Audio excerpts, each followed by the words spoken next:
6th, a human being, Kevin Michael Allin, entered the world. He was born JC. I don't want to say it.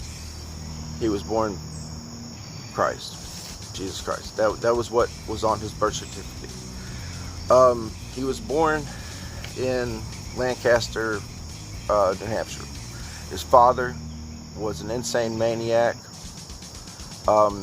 Just one real quick story. He used to dig holes, and I'm not sure if he would dig them or if the kids would dig them, but he would allure to that they were going to be in those holes. He was going to kill them. He had confided in his wife that he was going to kill her and kill himself and the kids and all that. He convinced her somehow to put JC on the birth certificate, and so Merle, who is the lead guitarist for the Murder Junkies, I'm not an expert. I think he is. He might be the bassist, but I believe he's lead. They're going to tear me up if I'm wrong in the comments. When he was a baby, Merle was told by his mother, "This is your brother, Jesus Christ." And he goes, "My brother, GG?" And so his mother was like, "Oh, thank you. At least now, I can say something. We can call him GG, So eventually it was changed to Kevin Michael Allin.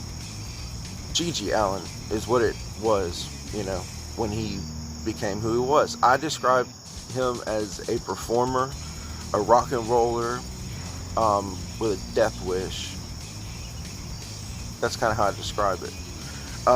I definitely do have a piece of paper here that I've got some things written down on to just kind of, just of what I want to talk about.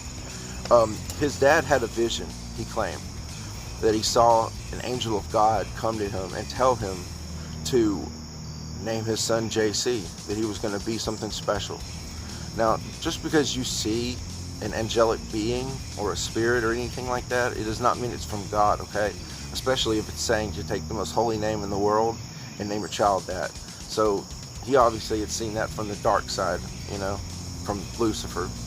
And so, apparently Gigi's kind of destiny almost was not good from the beginning, it almost seems. But moving right along,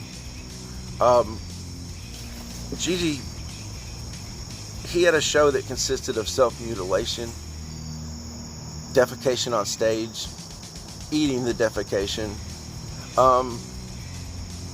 throwing the rest of it out into the crowd. He would perform naked. He would perform in women's panties.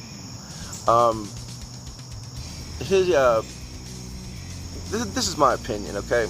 He did a couple of years in prison over an incident of drinking some girl's blood and some BDSM or whatever they call it, sex, and apparently it was, she claimed not consensual or whatever at the end of the day, and whatever happened, who knows, but I believe Gigi did 2 years, in some penitentiary in Michigan. Anyways, I personally believe that GG Allin took what he saw in prison, which was crazy people, probably in seg, throwing shit, at the COs, defecating somewhere just because it's funny, or to gas someone and throw it out the door, people just, and you get, desensitized to squatting and coughing, and I hate to admit it, and say this, but, Gigi probably was raped in prison, man. I think that, I've watched some things and I just have my opinion, and that's what I think happened. And so I think he came out of prison, and I think that GG Allin and the Murder Junkie show, I think that it basically is just Gigi showing what, goes on in the penitentiary, really, is part of it. He's a very, very interesting character. I'm going to make another video. I'm going to continue this, but the main thing, the conclusion, is our fascination with it, of someone who does that, and there's many people like me that are just, I don't agree with it, a lot of things that he did, he was far from a good person, far from someone you should look up to, but there's something so fascinating about this individual, and I just didn't know if you knew who he was. I just wanted to just make the video and just get some feedback, peace, scallywag, F out. Oh, and don't forget not to subscribe.